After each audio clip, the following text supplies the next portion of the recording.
This episode of Stand Up and Holler is brought to you by Thrive Fantasy. Come prop up on Thrive Fantasy this football season. Thrive Fantasy is a daily fantasy sports and esports app for player props. With Thrive, you can eliminate the countless hours of research and focus on only the top-tier athletes that have the biggest impact on the game.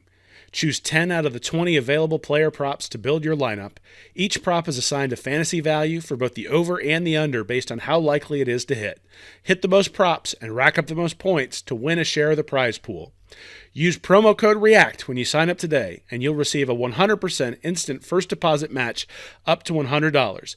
Download Thrive Fantasy on the App Store or Play Store or by visiting their website, www.thrivefantasy.com. Sign up and prop today.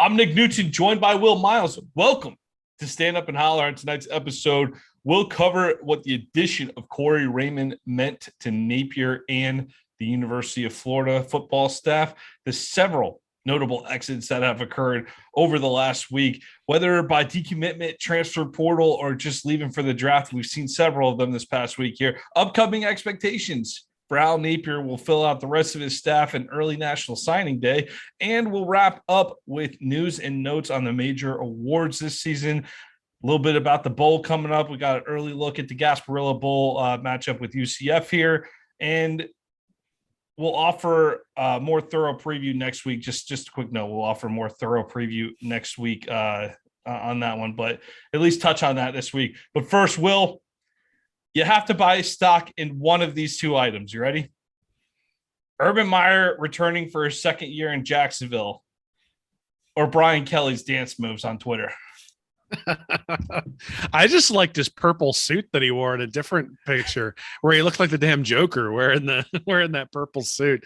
Look, I mean, I think there's a couple things here. One is everybody knew that Brian Kelly was going to do whatever it took to maintain the recruits that he had, and you know, he made himself look like a fool when he was in South Bend, so it really shouldn't be a surprise that he's adopted a Southern accent and is dancing like a fool there at LSU. And hey, if it works and they bring in recruits and he hires a good staff and he turns that program around, then more power to him.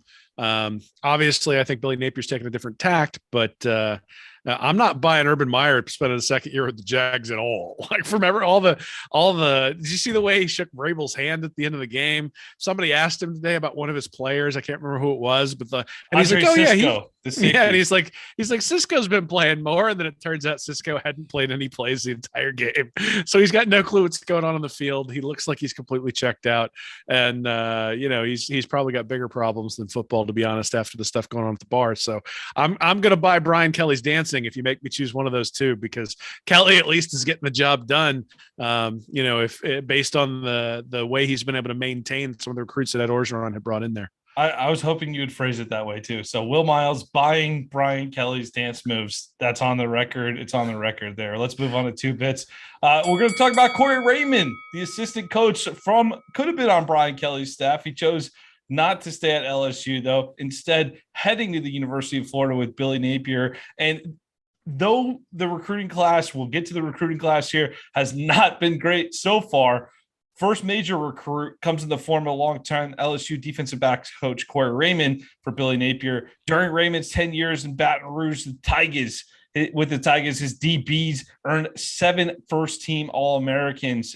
This is Eric Reed, Jalen Mills, Jamal Adams, Tre'Davious White, Greedy Williams, Grant Delpit, and Derek Stingley Jr. A couple of them had multiple awards there. Delpit was also the Jim Thorpe Award winner, which is the best defensive back in the nation. 14 players drafted during his tenure at LSU. Standouts include players like Tyrann Mathieu, the Honey Badger, and most recently, a couple players drafted this past year, Jacoby Stevens and Kerry Vincent Jr. in the 2021 NFL draft. Will, he's also a big-time recruiter, credited with landing 8 5-star recruits.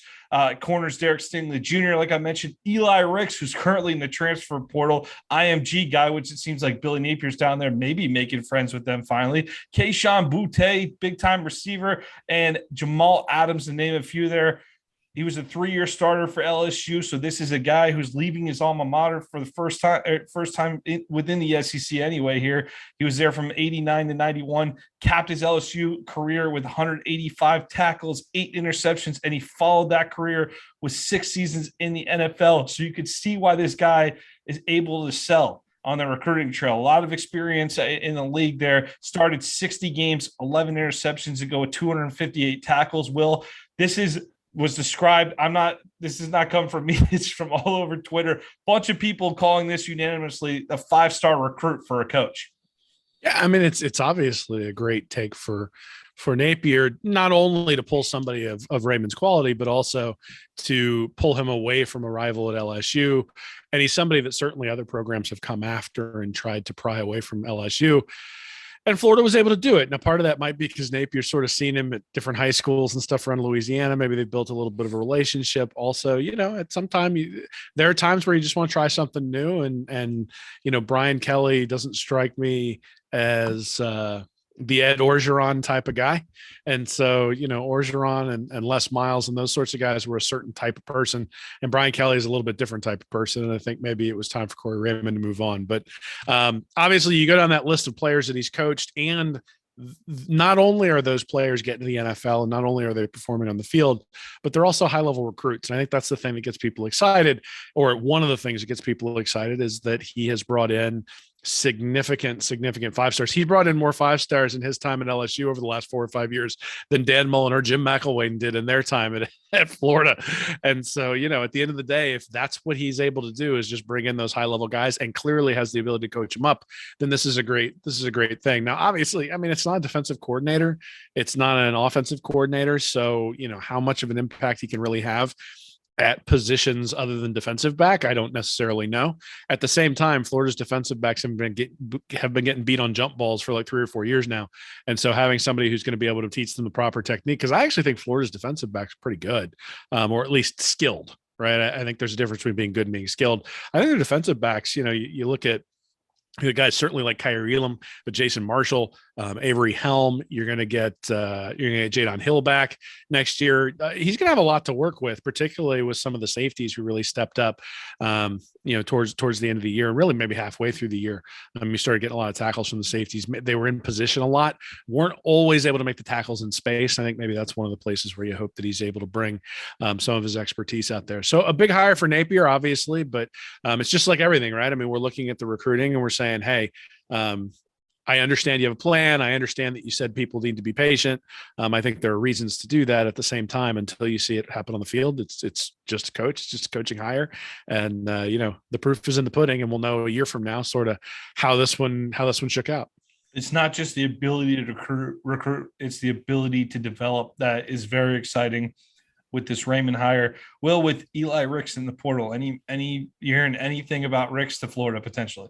I mean, I'm not hearing anything specifically, but that's sort of been the story of the class for Napier thus far, right? I mean, there are guys he had connections with when he was at Louisiana who have certainly made a little bit of noise, but beyond that, it's been pretty quiet. I think that's kind of what he said, right? I mean, he said when he came in that expect it to be quiet. We probably won't sign a lot of guys on early signing day. We're going to focus on building relationships, and I think there are reasons we'll get to that in a couple of segments. I think there are reasons to be patient, and certainly if you can bring in a guy like Ricks, I think you do it if you feel strongly in that relationship. Clearly, I think he probably has a strong relationship with Corey Raymond, and so he can vouch for it. Even if Napier's maybe not completely comfortable with the level of relationship he has, then at least he can rely on his coach and the relationship that Raymond has. So I think it's certainly a possibility.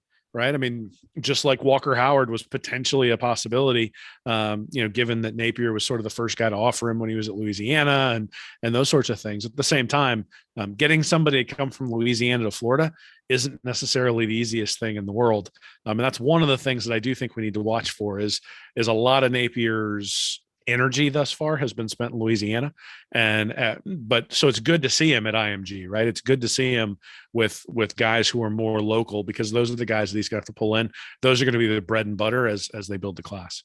Yeah, we all, in any part of your career, you're always going to rely on your contacts and network, obviously. And he's built up a very strong network out there in Louisiana. Do you expect that? I know to start, and he did mention, you're basically putting me in with 3 minutes left in the fourth quarter and telling me to go build something here. So it makes sense for him to spend time and energy in a place that he's familiar with Louisiana. But with the hire of Corey Raymond, I mean, how much of a plan, of a factor, do you think Louisiana will be in recruiting down the road? I mean, I think it's gonna be a portion of it, because that's a place where he's familiar with, and he's going to know the high school coaches. And when there's somebody good out there, he's going to find out about it, right? I mean, everything we've heard about Napier is he's a relationship-based person. He seems to have shown that he's a relationship-based person. And so when you start factoring that in, it's not like the high school coaches in that area are going to stop calling him when they have a player they want him to take a look at. And if he trusts those guys, then he'll send people out there. Louisiana isn't so far. Like, this isn't California, right? And so how do you? But it is one of those states where the top guys are really known to stick into LSU. I know they've gotten out to Alabama a little bit here and there, but yeah, I remember, who was the running back? Joe, why am I blanking? Joe McKnight went out to USC back in the day. You remember how big of a story that was, that he got out of Louisiana to go to USC? I know Alabama's picking off a few here and there of the top guys. So Devontae Smith, certainly a few other examples there, but I guess I wonder, like, how worth it would be investing heavily in Louisiana. Well, what you just said, I think, is the key, right? Is that Alabama picks off one or two guys from a certain area. Yeah. If Napier thinks it's worth it to go into Louisiana and pursue somebody who's a high level player, and he thinks because of his relationships he has an edge, or maybe he gets an early read on somebody who ends up being a high level recruit at some point along the way, then that's fine. But I'm always about making sure you secure home base, that you build a circle around your university, and make sure that the guys in Lake City and the guys in Lakeland and the guys in the Fort Myers, Mariner, Laley area, even if you can get down into Miami, that those guys are the ones that build your circle out that way, as opposed to necessarily going out to Louisiana. It's the same reason that Florida hasn't always really recruited all that heavily out in the Panhandle, right? Is that there's value to recruiting out there, but you got to compete with Florida State and Alabama when you get onto the Panhandle as well. So yeah, I think if you have an opportunity to pick one or two people off, you do it. I think right now he's got strong relationships with people out there, which is why you see him heading out there. But you also see with some of the hires we're going to talk about in a little bit that starting to expand the footprint within Florida. I fully expect that it looks like what he's doing is he's finding people who are strong at building relationships, and he's bringing them in as both on-field coaches, but also as analysts. And that's going to be the strategy. It's going to be make sure that we're friends with all the high school coaches out there. That IMG trip may not turn into any players this cycle, but if he played his cards right, that IMG trip will pay dividends in 2023 and 2024 for two reasons. One, because he will have shown his face there at IMG with all the guys who are coming in the next couple of years. But the other reason is that you're building relationships with the coaches at IMG. And really that has been a place where Florida just has not been able to recruit. And maybe Napier can change that by getting in there. Certainly getting in there is a good look. But again, it comes back to, I think Dan Mullen, for the most part, was in the running for a lot of high-level recruits when he was at Florida. He just didn't get very many of them. And, you'd sit there and you'd look and you'd be like, oh, well, Nicholas Petit-Frere goes to Ohio State. He had it down to Ohio State and Florida. Terry and Arnold, oh, well, he's not a take. Yeah, that's not true. Goes to Alabama there at signing day last year. So, Mullen was able to get there and sort of get in the door, but he wasn't able to completely close the door. And I think that's maybe one of the things that we're going to have to look for Napier is not necessarily the quantity, but can he start to close the door for those guys around Florida? I definitely think that's the focus, but it can't be right now, because you gotta get what you can get based on the relationships you have, right?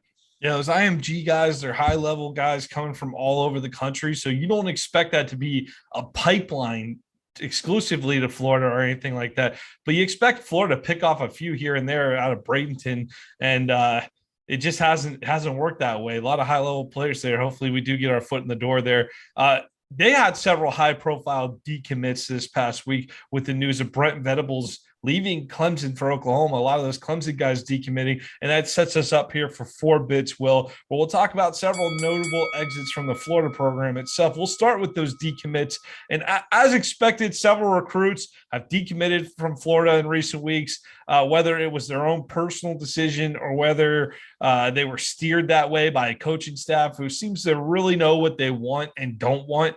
The result's the same, though. Several Gator commits will be playing elsewhere, and a little bit too on the nose with the hashtag chosen few 22 so far. Will it's just getting a little bit scary right now with only 7 guys committed in this class that seems to have been purged down quite a bit. But you saw 4-star athlete Isaiah Bond of Buford, Georgia, recently commit to Alabama. 4-star quarterback Nick Evers, who from Texas, really built a nice presence on Twitter. I know he's active. He went on Gators Breakdown with Gator Dave. His mom went on that show a few times too, but really built a nice relationship with the fan base throughout the past year. And he was as enthusiastic as anyone about being a Gator. Decommits, ends up going to Oklahoma, where it's weird to think he'll be an SEC rival there at Oklahoma. Other recent notable decommits include 4-star wide receiver Chandler Smith, 4-star running back Terrence Gibbs, 3-star linebacker EJ Lightsey, and 3-star defensive lineman Francois Knowlton out of Miami. Well, Napier, like I say, he's purged it down to 7 commits so far, which is good for 14th and last place among this year's SEC recruiting classes. But you wrote an article this past week preaching patience. But does that type of fall concern you at all? Maybe. I mean, I guess the question that I have is guys like Shamar James and Julian Humphrey had pretty much already decommitted before Billy Napier came in. So it's not as though the class was really in all that great a condition when Napier came in. I think Evers is maybe the surprise because right after Napier was hired, he basically reaffirmed his commitment to Florida as opposed to saying, I'm going to wait. Then they met, and then all of a sudden his commitment was no longer there, and it was pretty strongly not there. So certainly either they didn't connect real well, or Napier said something that made Evers think, whoa, I need to explore my other options. Is that going to be a good thing or a bad thing? I think we'll see. I think there's some underlying statistics for Evers that are a little bit concerning for this last year. I like looking at completion percentage, and it wasn't great this year for Evers, but we'll see, right? I mean, Oklahoma's not a bad fallback there, Will. Nah, it's a pretty good fallback. But look, I mean, here's the deal. I think one thing is so there are 2 reasons to be patient, or 2 reasons that I'm preaching patience. One is that Florida is 77th, or I think actually they're 79th now nationally, but their average player rating is right around 25th. And so if they were to sign a full class of players who have the exact rating that they have right now, they'd end up right around 25th at National Signing Day. That's not great, but considering where the recruiting class was, let's be honest, none of us were happy with the way Mullen was recruiting in this 2022 cycle before he got fired. So and it's a completely different situation from LSU, where Ed Orgeron was out there with a top 5 class for Brian Kelly to come in. So even if Kelly gets a few decommits, it's not really that big a deal because, you drop a couple of spots, but as long as you hold on to those 5-star guys, you're going to stay up there pretty high. Florida didn't have any of that. And so, like I said, those guys who decommitted to start with really sort of dragged the class down. The class was, I think, in the 50s when Napier took over. He lost a couple other guys, and now they're down in the 70s. The other thing is that chances are he's going to be able to sign guys who sort of sit around like a 90, a 91, a 92 score to start to fill out this class. He's going to get some good players who are in high school right now. And what that's going to do is raise the overall ranking. I'm thinking Florida's going to finish somewhere in the 15th to 17th range overall nationally. But even more than that, I think the big thing is that when you look at historical transition classes, even for guys like Nick Saban, there aren't a lot of guys who turn into stars. I mean, if you look at Saban, his 2007 class, he got 2 all-SEC performers, Rolando McClain, who was a linebacker, and then William Vlachos, who was an offensive tackle, I believe. But in his 2008 class, he had 8 all SEC players and 6 guys who were all Americans.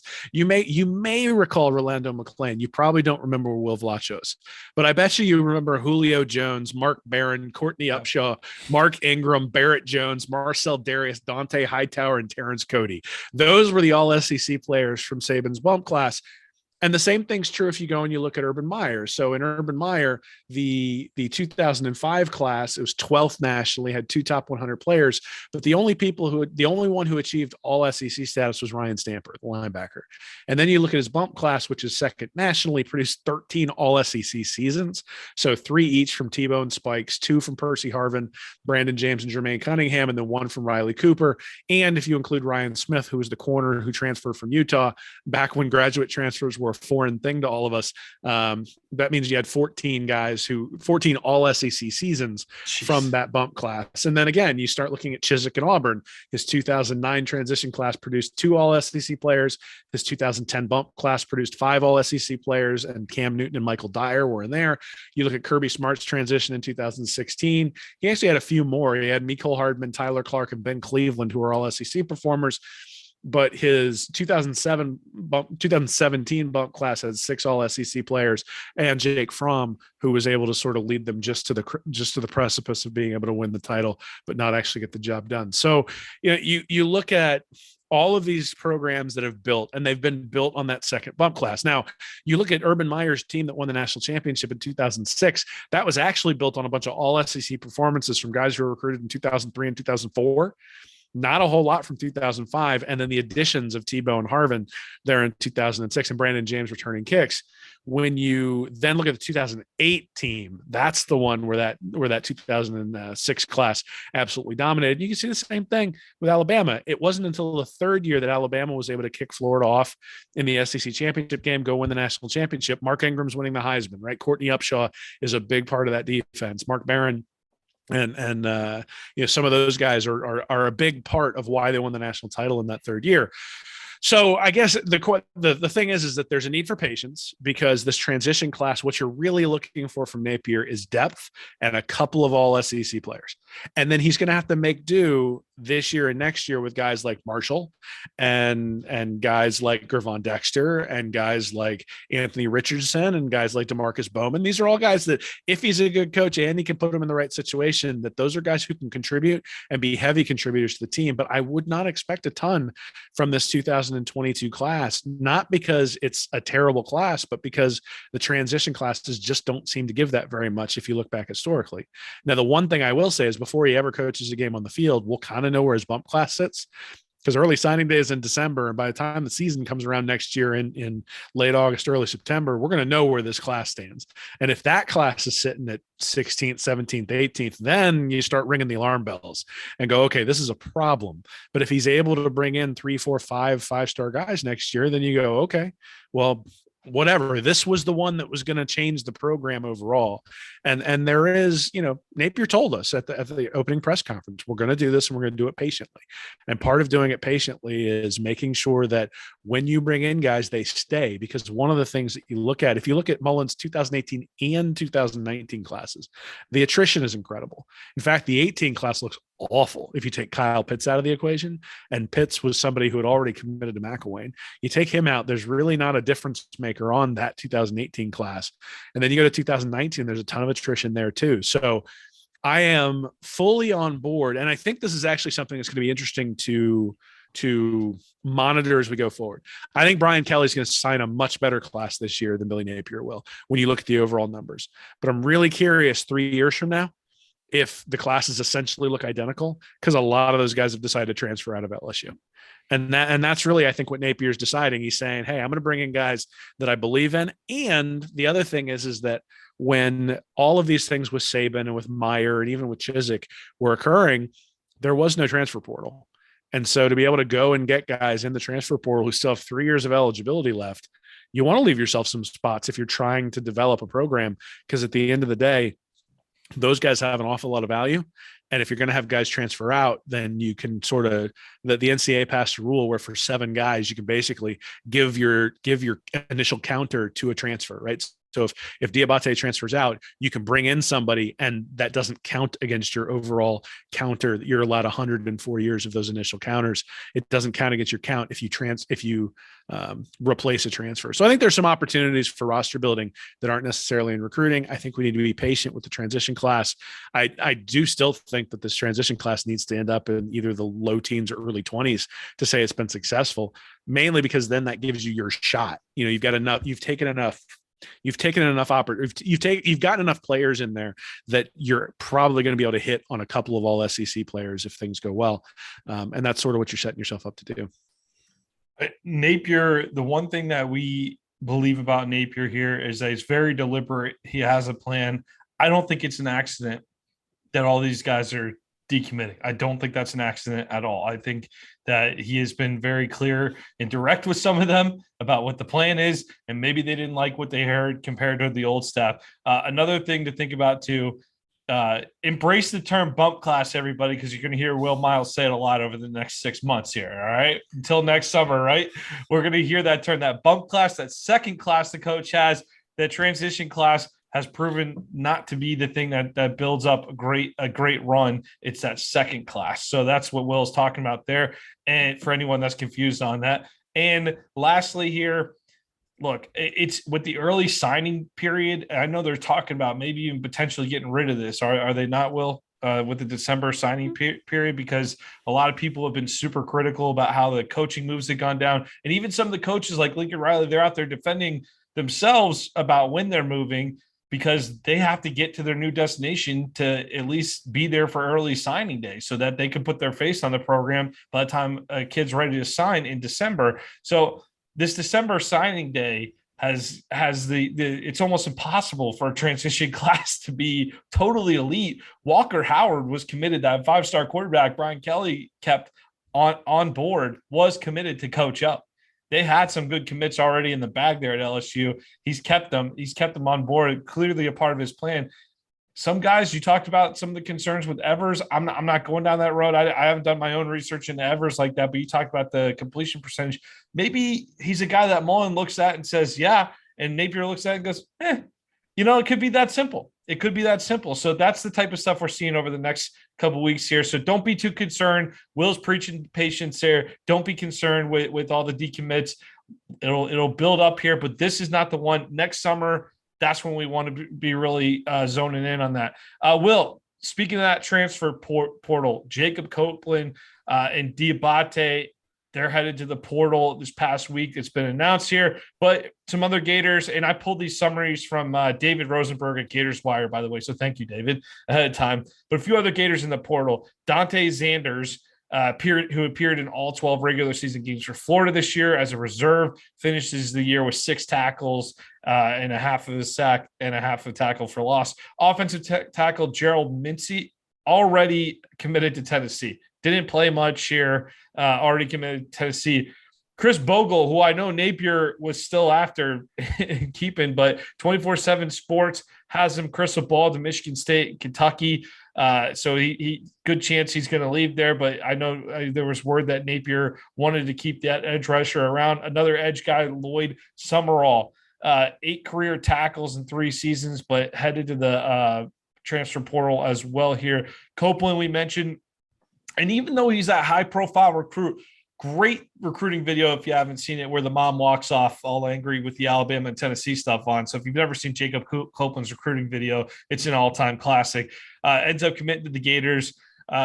He finishes his season this year as the Gators' leading receiver, 39 receptions, 607 yards, 4 touchdowns, all career highs. Electric talent. He's absolutely an electric talent. But those numbers will – you could maybe speak to some of the struggles at quarterback this year. The downfield shots weren't there like they were the year before. A lot of those things can combine, but statistically speaking, even though you're losing an electric talent, very replaceable statistically. And Diabate, which might be the one that hurts the most in the portal there, 178 total tackles in his career, including 73 solo. This was a guy who really stepped up and was a leader on this defense this past year. that could be a big loss for the Gators. But he's also a guy, he had some of his sides too, where not the biggest guy up the middle either. So that could be a type of I could envision a scenario where he maybe has a conversation where he doesn't fit a style of defense that's being played anymore. And he's already spent last season speaking in coded language at times, or not so coded language, to the media about schemes he wasn't happy about playing in. And maybe he just looks at the situation and goes, I'm going to go somewhere else. Not for me. I'm going to go for a better fit. So, Will, what do you think about those transfers so far? Well, I mean, so I think the first thing to say is that just because you're in the transfer portal doesn't mean you're gone.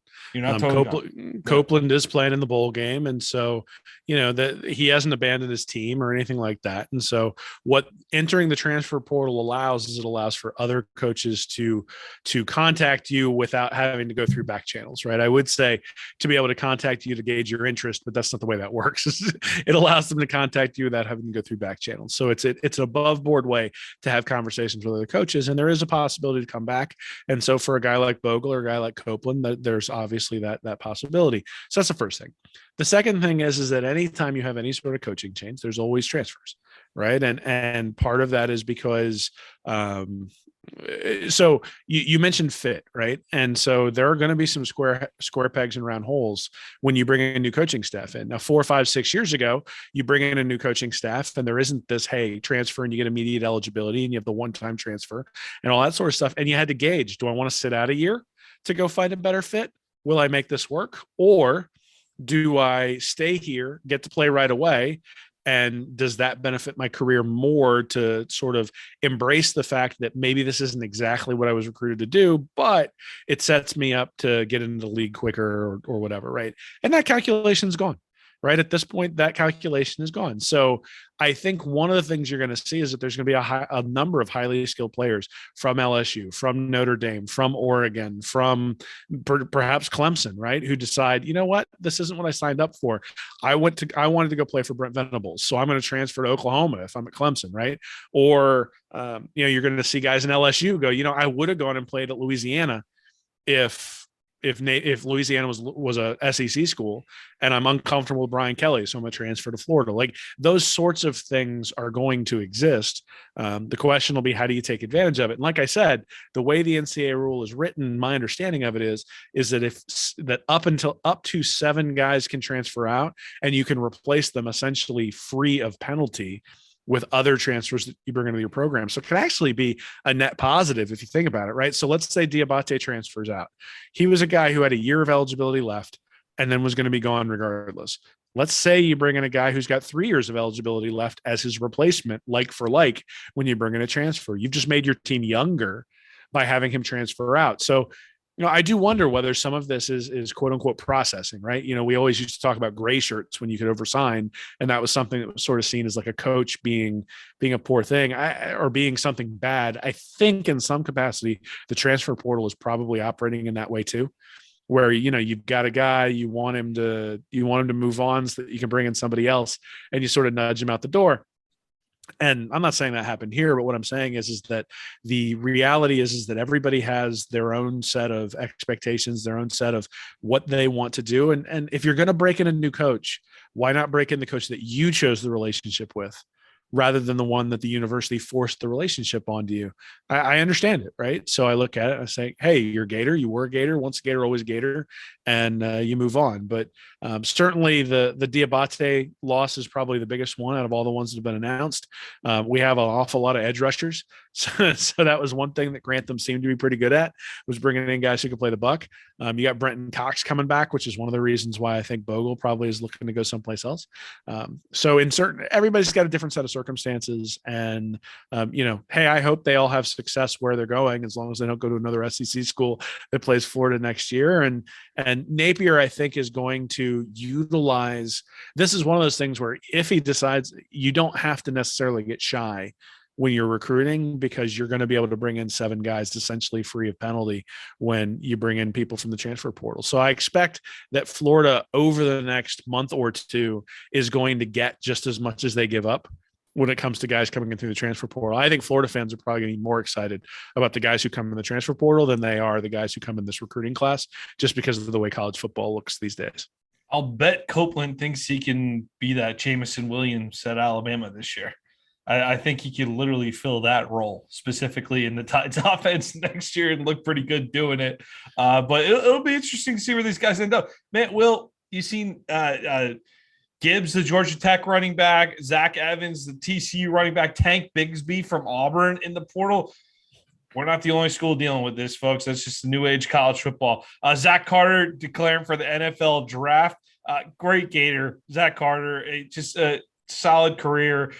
Tampa native, Hillsborough High, so he won't be playing in his hometown to wrap up his career at the Gasparilla Bowl, announcing for the 2022 NFL draft with a nice letter to Gator fans on Twitter this past week. Will, a couple words about Zach Carter before we move on to 6 bits. Solid player, right? I don't think Carter was ever somebody who like jumped off the film in terms of like you didn't look at it and go, oh, the other team is scheming for him. At the same time, he made a lot of big plays and was in the backfield a lot. And especially I think one of the things you really think about, at least when I think about last year's, as bad as the defense was, one of the things that they were able to do was slide Zach Carter into the inside. I think that's going to serve him well in the pros. If you think about the Giants back when they were beating Brady and the Patriots in the Super Bowls, one of the things that they did was essentially have 4 defensive ends up front, and they needed a guy up front who could slide in from defensive end and hold up in the middle. And I think one of the things Zach Carter's shown at Florida is he's a guy who might have the ability to do that at the NFL level, might be a really, really valuable piece for somebody, and has probably made himself some money coming back this year and playing for Florida. So, it's great. It was great that he came back this year. Certainly Florida needed him up front with all the struggles that Florida had up front this year, but very, very solid player for the Gators. I mean, it's not somebody that I'm not going to go bounce my kid on my knee telling him about the Zach Carter era. At the same time, very thankful that he was a Gator and that we got to watch him these last 4 years. Great Gator, have fun in New England with Bill Belichick. Just feels like a Patriot, doesn't he? 6 bits here. Let's talk about our upcoming expectations. We're going to start with the candidates to fill out the remainder of Billy Napier's staff. Not try to predict every candidate here, Will, just maybe hit on some major ones. We saw assistant coach Darryl Stapleton being brought in from Louisiana at the offensive line. And before he was even officially hired, former Gator offensive lineman Max Starks, who played with Stapleton in Pittsburgh, gave a great endorsement to his teammate on Twitter. Starks said, "I'm excited about the prospect of Billy Napier coming to the Gators. I'm especially excited if they bring offensive line coach Darryl Stapleton with him.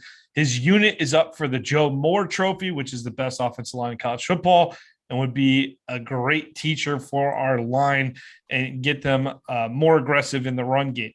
Well, obviously, this is a hire that went over pretty well at the offensive line spot. We saw Raymond, we already talked about. Patrick Toney is in there. We've seen a lot of analysts get announced. The running back coach, is it Jaluk? How you pronounce that last name? It's Jaluk.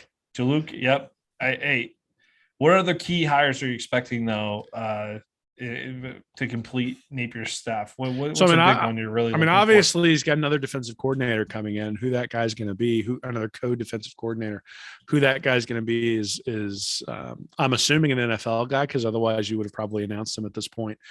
Same thing when you think about the other offensive line coach who's going to come in. My guess is that's probably an NFL guy, because otherwise you would have announced it. The NFL season's over in a couple of weeks and we'll find out who that is.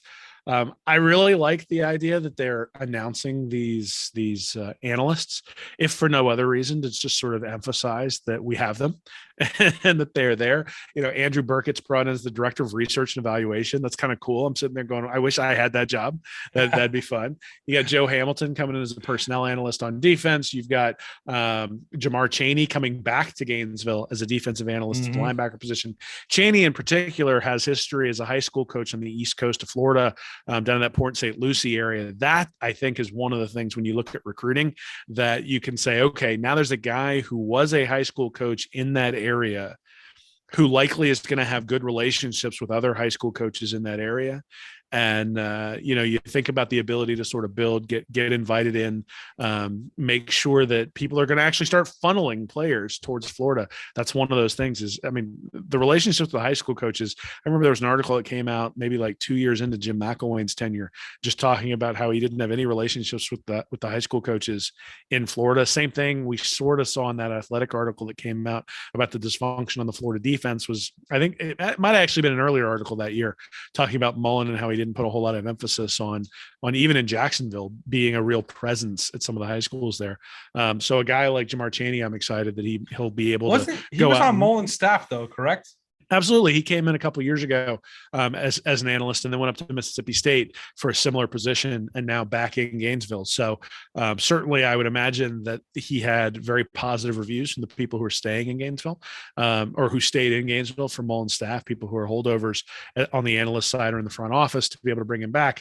But again, I go back to somebody who was a high school coach recently is going to be able to relate to the high school coaches who are out there. And if you think about where Florida has struggled in terms of building relationships, it's not just with the players, right? I mean, one of the things is that you need high school coaches on your side to be able to steer players in your direction. And one of the things I think that's underrated that Nick Saban does is that I'm assuming that he is, and in fact, you hear stories about how helpful he is with high school staffs in different areas of the country. And part of that, I'm sure, is because he's enjoys talking football and all those sorts of things. At the same time, it is a self-serving thing to give back to that community, because that community is going to push players in your direction when you need them. Are you expecting? I'm looking at a player in particular here, along with the lines of what you're saying here. But I want to see if you're expecting any major flips for early signing day. The name I want to throw out there is Kamari Wilson, 4-star safety from IMG, who had removed the Gators from his consideration set, but has put them back into his top 5 after meeting the new staff. Wilson said the highlight was being able to meet the new staff. They seem passionate about the program. He also pointed to his pre-existing relationship with UF Assistant Director of Player Personnel, Jamar Chaney, that might have something to do with his sudden change of heart here. Chaney's a legend where I'm from, explained Wilson. We have a good relationship. So that Chaney hire is already paying dividends potentially, Will. But are you expecting any other major flips here before National Signing Day here next week? There are a few guys, maybe.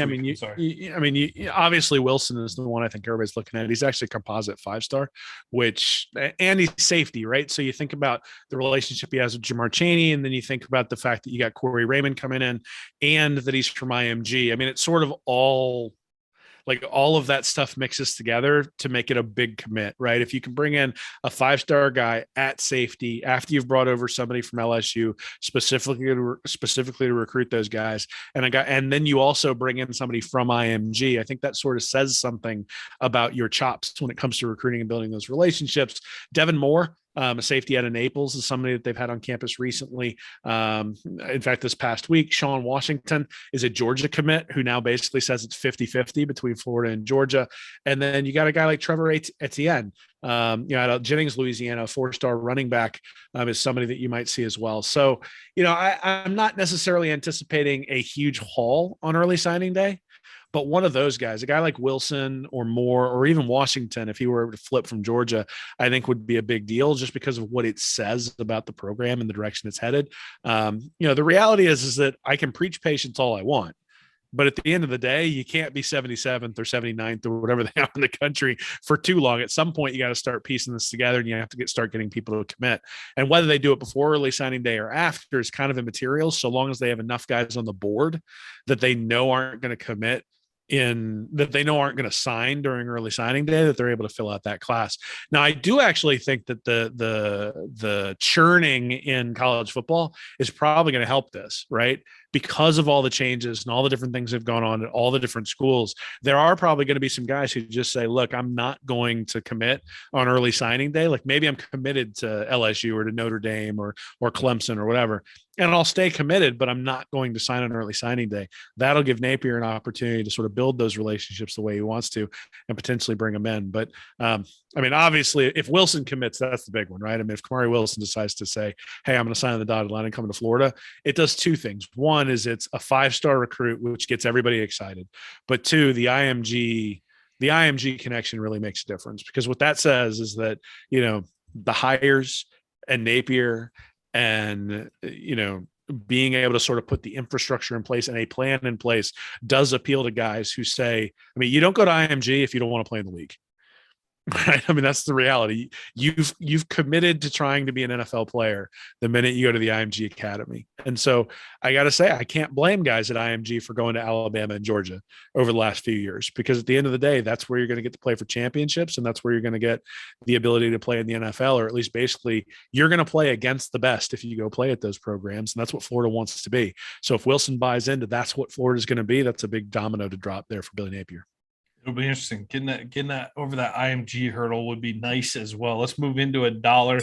We'll talk about awards and bowl season here. Let's start with Florida's matchup in the Gasparilla Bowl against UCF. We'll do the full preview in next week's show, but a couple notes. What's the state of the roster heading into this game, Will? It just feels like we're missing so much. No Anthony Richardson, looking at some surgery there. You got players. I'm not sure. I haven't seen a ton of opt-out announcements specifically. I know obviously Zach Carter is going to be opting out here. I don't assume many of these guys are in the transfer portal, though you do mention Copeland is looking to play. And then also, so specifically, we'll focus on the Gators here first, what their roster is. But Mike Leach, quote this week, players opting out of bowl games is, quote, one of the biggest absurdities I've ever seen, unquote. Are we really going to continue to have this discussion every year like it's the first time? Or are we just going to accept that it's the state of college football right now and no, these bowl games really don't mean a ton? Like the Gasparilla Bowl at the end of the day, you talk about that grandkid of yours that you're constantly bouncing on your knee, Will. You're not going to be telling that kid about the great Gasparilla Bowl victory, even though it's sold out. By the way, I'm a sucker. I bought a couple tickets. I'll be going, but it's sold out. I'm watching the Gators play football one more time in 2021. Always love to watch Florida play football. Every game matters to some point, but are we really going to get worked up about this opt-out stuff still for the bowl game? Not me. I mean, I'm going to look at it and go, I mean, it's not as though the coaches are really, pretty hypocritical for a coach to be talking about that right now. The coaches are all bailing a month before the bowls are played. And Kelly almost bailed on a playoff team. It could have been a playoff team. Yeah, well. So, I mean, you look at it, you go, it's the way college football is. And it's not a surprise. College football has been run by people who don't know what they're doing for years. And I can't say that I would do better, but I'm pretty sure that and the problem is that these bowls are all tied in from a monetary perspective and the TV contracts. And so adding more and more of them makes sense. And from a financial perspective, and to be honest, it's the same thing, right? We root for laundry. I mean, that's the reality and you see this all the time when you saw it earlier this year when Emory Jones wasn't performing very well and he's getting booed by the fans and that sort of stuff. It's like, I don't like seeing that stuff. Like, I can look at the game and I can say, look, I think Anthony Richardson should play, but at the same time, I don't think Emory Jones really played that poorly in some of the games, and some of them he played pretty poorly. But again, he's getting booed when he comes off the field, and that's fans' prerogative. But the reality is the reason they're doing that is because Anthony Richardson's waiting in the wings and they root for laundry. So it can't really be a surprise when, somebody says, look, I'm not going to play in a meaningless bowl game, get injured, and then miss out on going to the NFL or something like that. If there's an opportunity, I'll spend that month getting ready for the combine. It's like, I completely understand that. At the same time, all the players who've been sitting there and complaining, or at least been upset that they haven't gotten playing time all throughout the year, here's your chance. Right. So if you're looking at this, from a DeMarcus Bowman perspective, that's a guy who should be able to get in there and get an opportunity to play. Damian Pierce hadn't gotten a lot of carries this year. And that's been sort of an area of consternation for Gator fans. This is one more chance to prove that you get a shot, that you should get a shot when you go to the NFL. There's an awful lot, the same thing, like Zach Carter, I don't think needs to play in the Senior Bowl. He might play in one of those games, right? But he doesn't need to play in one of those games. The reason he would go is because the 2 week or the 2 weeks of practice where the NFL scouts get to see you. but this is one more opportunity for scouts to see you play. And if you're a fringe guy, if you're looking to be an undrafted free agent, then it means something to you at that point, because if you don't play well, you might not get that opportunity. And then the other thing is that there really are guys who came to Florida and decided to be Gators, not because of Dan Mullen or not because of Todd Grantham or not because of Brian Johnson or any of those guys. They came to play at Florida because they wanted to be Florida Gators. They've wanted to be Florida Gators their whole life. They grew up in the state, whatever the reasoning is, right? They want to be Florida Gators. And when you start thinking about it in that capacity, that's these guys' last game. And so good. I mean, if they get to play more and they want to be a Gator and they've always wanted to be a Gator and this is their last shot, get them in the game. And the guys who don't feel that way, hey, that's fine too. I'm not upset, but it's a good opportunity to figure out who really wants to be a Gator and let them go out and show their wares and prepare for next season, all that sort of stuff. Right. I mean, end of the day, the bowl game is preparing for next year in some capacity. And when you have a coaching change, there's even less of that preparing for next year, right? Next year, I'm far more concerned about bowl practices and participation than I am this year. It is an opportunity while the coach is in the building, freshly in the building, because isn't there a dead period going into effect now for recruiting? So Napier is going to be at practices, likely paying attention to what's going on, and you get firsthand up close look. Your coach gets an up close look at what you're doing every day, sees how you prepare. It's the first chance to impress a new coach. So for the guys who are staying, plenty of motivation this way. And from the fans' perspective, for the love of God, do not lose to UCF. I cannot listen to it. They'll talk like it's like the most meaningful game on the play. We won't be able to shut them up for a couple of years until we play them. So this is an important game in that sense. Do not want to listen to UCF fans for a couple of years. Can't do it. Won't do it. Will, let's talk about 0 Gators on the All-SEC team. Anthony Richardson, Jeremy Crawshaw, the punter, they made the freshman All-SEC team, but rather indicative of those early classes with Mullen, where you're not seeing those. That really kind of summarizes what the issue with the program is right now. Just an absence of that upper echelon elite talent, which is completely foreign to anybody who's been a Florida Gator fan for the last 40 years. Yeah, so I think there's a few things there. I think Jason Marshall might have deserved a little bit of run when it comes to that freshman All-SEC team. The other thing is that one of the things that I think I pointed out before this year was that there wasn't anybody on the All-SEC team for Florida last year, on the freshman All-SEC team. And that didn't bode well for this year, because most of the time the guys who start out on the freshman team end up then making the All-SEC team the next year. So I do think what that suggests is that, assuming that Anthony Richardson can stay healthy, you might get a quarterback who ends up on the All-SEC team next year, which would be fantastic, right? Because that would mean that Richardson's played really, really well. But yeah, I mean, so this was always, when you look at the 2019 class for Florida, that's really where this starts to fall apart. And it doesn't fall apart necessarily because there aren't some good guys who came from that 2019 class. It's that there aren't enough of them and they didn't turn into stars. So you look, Chris Steele was the best player in that class, decides to transfer to USC before he ever sees the field. Kyrie Elam has turned into a very good player, but he's the guy you looked at and said, that guy can make the All-SEC team. And then he doesn't because of some injuries. And then I also don't think he played as well as he has in past seasons. Yeah. Chris Bogle, obviously transferring, but behind Brenton Cox. You've got Tyron Hopper, who all of a sudden towards the end of the year started to play really well, but beyond that, at the beginning of the year, wasn't really doing very much. Yeah. Keon Zipper, who was behind Kamari Gamble the whole time. You got Diabate, we've already talked about. Lloyd Summerall. Then you got Naquan Wright, who's sort of in a platoon. Jalen Humphreys at defensive tackle, didn't play very much. Michael Tarkin, he's a backup tackle. Jalen Jones, who transferred the same time Steele did. Jaden Hill, who's injured. William Harrod, Chester Kimbrough, who played really well for Michigan State. And you just sort of go down and you go, okay, there's a couple of starters here. There are, but there just isn't, like, you look at that Alabama team, there's no Courtney Upshaw. There's no Dante Hightower. There's no Mark Barron. There's no Mark Ingram. And that therein lies the issue, right? And so that's the deal, right? The 2019 class is the one that performs in 2021. That's when all those guys are juniors. And that's what you should be seeing. And I only really see one or two full bore starters from that 2019 class, which bodes well. Again, this is something that when I was kind of defending Mullen before things started to go off the rails against South Carolina, I said, well, now let's look at the 2020. There you've got Gravon Dexter, you've got Xavier Henderson, you've got Jaquavian Frazier's, you've got Anthony Richardson, you got Princely Human Meelan, you've got Josh Braun, you've got Kamar Wilcoxon, you got Rashard Torrance, you got Avery Helm, you got Mordecai McDaniel, you got Trevez Johnson. So all of a sudden, and you get Crawshaw's on there as well. So all of a sudden you start looking at where were the starters coming from in this year? They were coming from that 2020 class.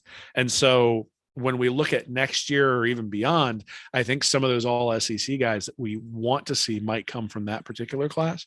And that's the reality, right? Florida dropped off this year because that 2019 class didn't pan out. Mullen's bump class didn't turn into what it needed to turn into in order to provide Florida what they needed to be to sustain. And so I do think actually a lot of the experience that those guys in 2020 class that I just read off is going to pay dividends in 2022 for Billy Napier. And the question is going to be then in 2023, can he bring in enough support in his bump class to then sort of support that 2020 class that's all of a sudden going to be turning into what we hope it can turn into. And, you know, maybe those guys end up flopping and we don't get, but Gravon Dexter is already a high level starter. Xavier Henderson's already a high level starter.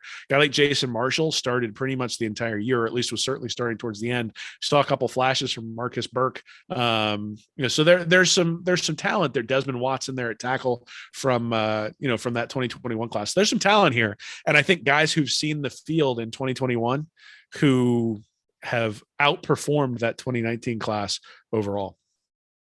Outperformed the what class? The 2019 class, that bump class for class. That's how I'm just hammering that home. Hashtag bump class. Get familiar with it. Thoughts on Bryce Young winning the Heisman? Will, I think he's obviously great season for his first year at quarterback, the $1 million quarterback, right? Steve Spurrier's calling him. Oh, that $1 million quarterback at Bama coming in here. Hey, looks like that $1 million paid off. The Heisman is the type of award where conversation comes up almost every year. Sometimes there's that guy that's extremely worthy and you're like, yeah, that's the right call. But this year feels extra underwhelming for some reason. It's just, I mean, you think about it. When you watch Bryce Young play in the swamp this year, did he blow you away completely to where this is? He had a nice drive at the end against Auburn after being shut down completely. Obviously won the Heisman after ripping apart Georgia. Looked fantastic in that game. Had a couple other real big games this year too. But I like the argument, and you've seen Josh Pate go crazy on this too. Josh Pate, great voice out there in the college football scene for 24/7 Sports. He talked about he's not even the best player on his team. Andy Staples been saying the same thing too, right? The Athletic. Will Anderson is probably the best player on that Bama team. NFL scouts will probably agree when he's a top 5 pick next year as well. Is the Heisman Award, is it losing its significance like the deeper we're getting into the game statistically and everything, or has this just kind of been like this for a while and it's just an underwhelming year? I mean, I think it's been like this for a while because we've put so much emphasis on the playoff and because we put so much emphasis on winning national titles that at the end of the day, those are the guys who get the attention. Those are the guys who get the media attention. So those are the guys who typically win the Heisman. Now, I mean, I think Devontae Smith last year was a deserving player for winning the Heisman. I think, but you have years where it's a little bit underwhelming. I think the year Mark Ingram won, I think Ingram probably deserved it. But at the same time, I can understand why you sort of looked at it and go, all right, who else is out there? This isn't Eric Crouch underwhelming, but it's underwhelming. Well, so there's a little bit of that. But again, you gack one up against Tennessee and against Auburn, and that's going to cost you. So look, I think what I would like to see is, so Bill Simmons talks about this when he actually writes about sports. This was probably a decade ago, but he used to talk about he used to talk about the NBA MVP award and how it should start out as like a small little MVP award. And then at the end of the year, if you just can't come to an agreement about who the MVP is, you just make a bigger award for the next year and then give it to the guy who wins it the next year. And then you just keep carrying it over and carrying it over. I would be in favor of that for the Heisman Trophy, where if you just sort of go, Like at the end of the year, you go, you know what? We're going to roll this one over. Like you could like let the voters vote for either first, second, third, or roll over. And if you get enough rollovers, you just don't hand it out. I don't think there was underwhelming. I think a guy like Willie Anderson was actually a really good option. And he finished 5th in the Heisman, by the way. This is defensive lineman here for Alabama. 5th in the Heisman. We saw Aiden Hutchinson up on the stage there in the top 4. I think he finished 3rd for Michigan. But you just never, why aren't we ever going to, we just never see defensive players win. At some point, do you think there's a revolution within the media that just picks the best player, period, and stops with this whole quarterback thing? No, because the media is stupid. That's why we have a job, or that's why we do this, right? I mean, we're stupid too sometimes, but the reality is that the quarterback is the easiest one to evaluate statistics wise. And it's really hard to compare a defensive end's value to a quarterback's value. And so they have all these awards, they give away the Butkus Award and the Bednarik Award and all these different awards. And, they give away the Maxwell to the best quarterback. But at the same time, it's pretty much understood. This is a running back award. This is a wide receiver award. This is a quarterback award. And really, if you're a wide receiver, it actually kind of has to take a special year. So Freeman really, I think, benefited from the fact that Mac Jones and Kyle Trask were so close that at the end of the day, it just made sense to vote for Freeman. And then you think about like the guys who won it. Yeah, sorry, Devontae Smith. Yep. And then if you look at guy years back, right, the defensive guys who won it were really guys who played on offense too, right? So Charles Woodson and Desmond Howard did a bunch of stuff with kick returns. He only did punt return. Yeah, he wasn't defense. Woodson's the only guy that's ever played deep. But the point is, you got awards. You got the Butkus Award. You got all types of awards for the defense. So there's some criteria in which they evaluate the defense. And I can understand back in the day. Like, let's use Spurrier's Heisman as an example. In 1966, one of the things that Florida did well was they campaigned for him. Norm Carlson actually sent those statistics out to national writers, and they made sure that guys were, like, people around the country were informed.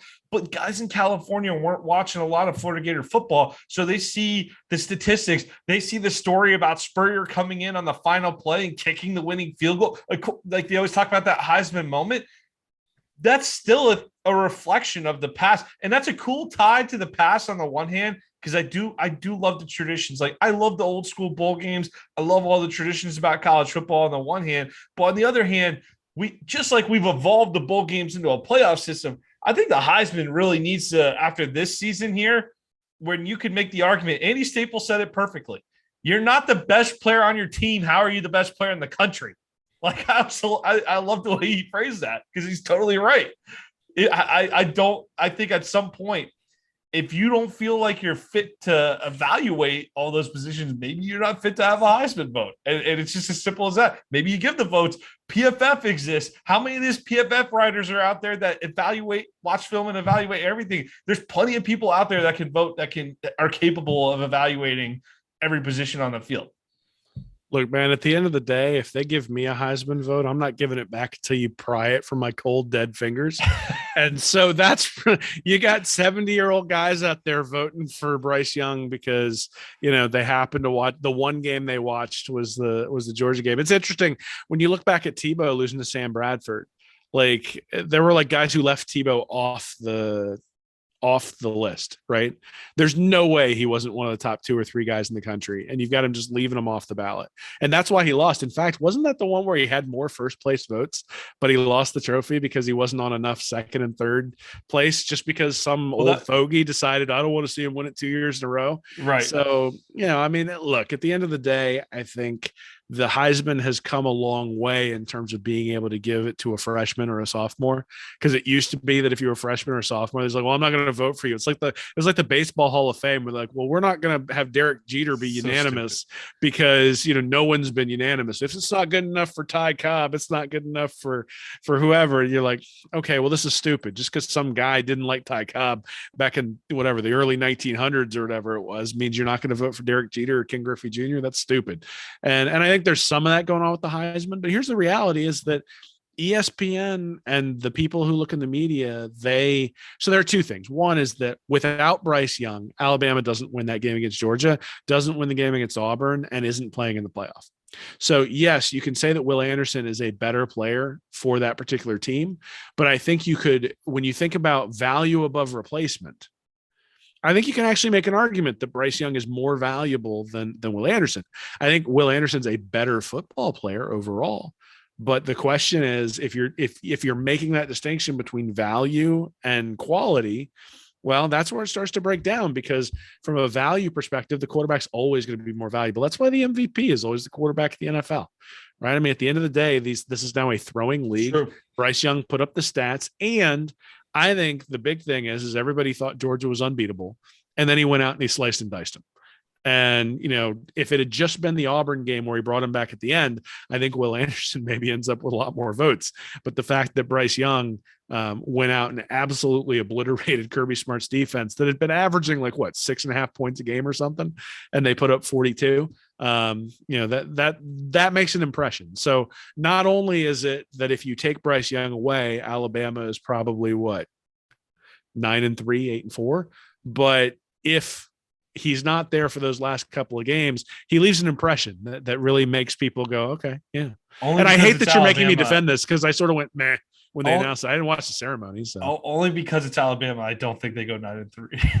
They probably find another guy that's going to be up there winning the Heisman. But it would have been the next Patriots quarterback. So, yeah, I mean, the Heisman. I watched the Heisman ceremony for the first time in years, because it's borderline unwatchable most of the time. I think. I mean, I do enjoy the concept of the Heisman. It's fun to talk about, but the way it's done, I don't know. I just feel like this was a weird year where you made the argument for Young. We don't have to rehash that, but I definitely would like to see. I think it would become a more interesting award if the argument expands across positions and it's not so centered. We're not in the day and age where you can't watch every position, or you can't go back and watch replays of what makes it, or if you don't understand what makes a defensive lineman excellent, you can consult somebody who can tell you what makes them excellent, and then evaluate whether that guy lives up to that standard. So there's plenty of that out there in the world, and I don't think there's any more excuses to keep this as exclusively quarterback, receiver, and running back award. I'd like to see that expand over the years, but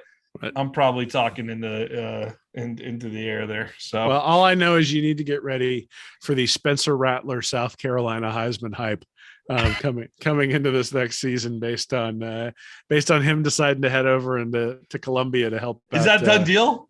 Yeah, he put a graphic up. He's going to South Carolina to meet up with Shane Beamer. Oh boy. Going back there, the Oklahoma connection did pay off for South Carolina after all. How about that? All right. Will, you want to promote any books before you go? Have you written any books? So yeah, I have this book that when Georgia doesn't make it in the national championship, when they lose to Alabama again, it's 1,980 reasons to root for the Georgia Bulldogs. You can find it on Amazon if you search for my name, or just search for 1980 reasons. You open it up, it's completely blank. The only page that has anything written on is the last one that says "Go Gators," and it's a great gift. It's a great gift for Christmas for your loved ones who may or may not be Georgia Bulldog fans. Give it to them and hand it to them, and say you just wanted them to have something that matched Georgia's trophy case. Excellent. We'll provide the link in the description for everyone if you're interested in that book. Will, thanks again for joining the show tonight, obviously. And thank you to everyone who's been tuning in every week. We really appreciate your support. Please continue to follow our articles on readandreaction.com and subscribe to our channel, YouTube channel, and be sure to keep following content. We'll put it out there every week. We're not going anywhere.